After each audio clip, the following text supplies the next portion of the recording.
Guys, here I am back again with another sneaker review. This time it is of the Nike Air Max 90, part of the 10 collection with Virgil Abloh. Once again, this is the box that everyone's probably already seen. Off-white care of Nike shoebox and the Nike swoosh. Let's just get into this one real quickly.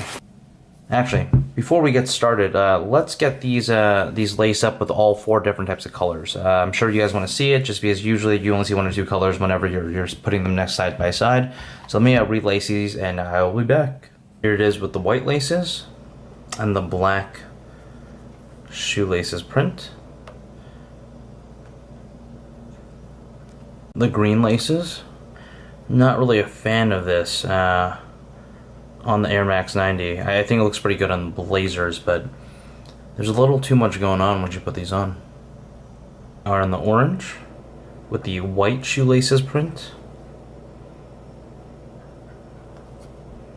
Really the black, the last one. And this has the white shoelace print. Alright, I am super excited to finally get to this review. It is my favorite shoe from the 10 collection, and I really just can't wait to show it to you. I'm sure you've seen 1,000 other videos, but I cannot wait to do my own, just to express my enthusiasm. So the first thing, you see this? Toss it. So here are the shoes, and you see that I left the white and the black laces on these, as I will be choosing between one of the colors once I actually start wearing them myself. And here it is. The beautiful Air Max 90, part of the 10 collection by Virgil Abloh in Off-White. So, let's start with the simple things, right? Look at that icy, icy, icy sole. I think it's one of the coolest parts about the shoe. Most people absolutely love it. This is something that's been brought on by the Jordans for a very long time. So think of the Space Jams, the new Win Like 82s. They've been a phenomenal thing to look at for many years. And what's really kind of cool about this sole, it's transparent, obviously, but there's Phylon in there. I'm actually kind of surprised that I don't see quotation marks on the back, but it's still some really cool stuff. And the sole and the air bubble, there's a clear bubble over here, and then on the side of the shoe, there's also this suede. I wouldn't say it's the nicest suede in the world, but it's obviously there. There's also this oversized Nike swoosh, which I'm actually really hoping that they carry on to the other lines of the Air Max 90. The reason being, it just looks a lot cleaner than having that rubber piece over here and a smaller Nike swoosh. I think it makes a shoe look a little less bulky, less tanky, and much more elongated. So I really like that element. I'm really hoping they carry that over. But it's almost like a satin-like feel. Then you have these weird details, which I didn't notice until much after I got the shoe, actually. But these black rubber lines are across here and here. And finally, you have that orange tab, which is one of the signature things on every single Nike swoosh that you've seen in the 10 collection.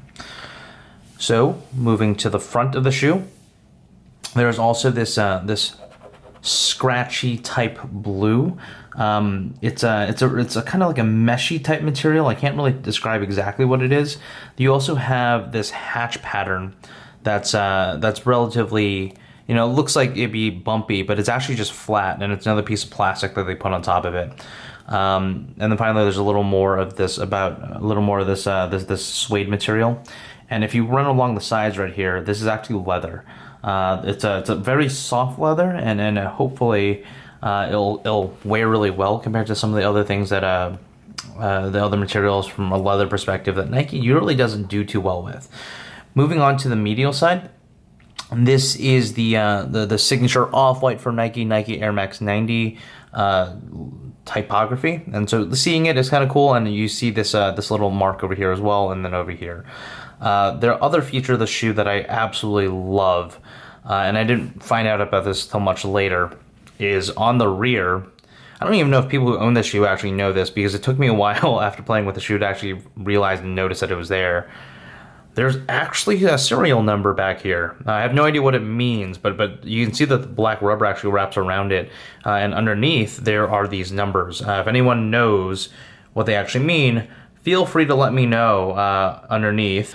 Going to the tongue of the shoe, You know, if you kind of followed what this collection looks like, almost all the shoes have this type of tongue that's significantly different. It's like a retro, I don't know, cream-ish color. It's a little bit shiny. It looks very, very old, and so it's kind of very different than the rest of the shoe.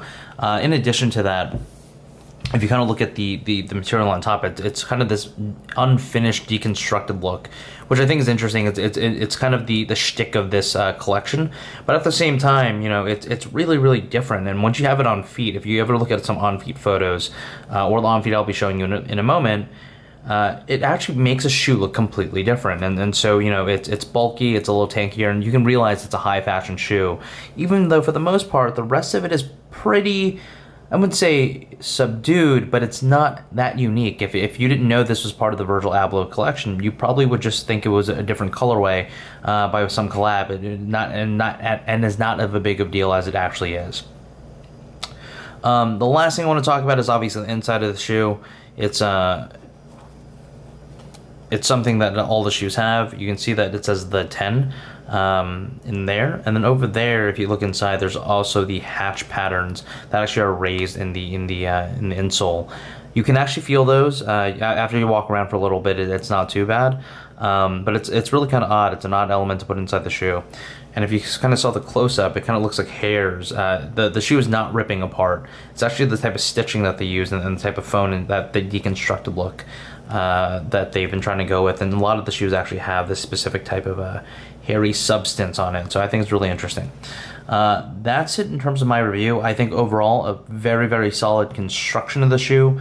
You know, I expected all these materials to kind of not come together nicely, but they really did fine on the construction. All right, so the last thing I wanted to comment on is the sizing of the shoe. The sizing of the shoe is, I would say, probably half size bigger if you have wide feet. Usually the front over here of the Air Max 90 gets pretty narrow, and if you have wide feet, I'd go to half size up. Otherwise, if you have regular feet or narrow feet, I'd say true to size is pretty good. But most of the time, my Air Max 90s are the same size I would typically wear for Flyknit shoes. So think of the Lunar Epics or any of the racers that you have. So that's really about it. It's a great shoe. Amazing, amazing, amazing thing to have in my collection.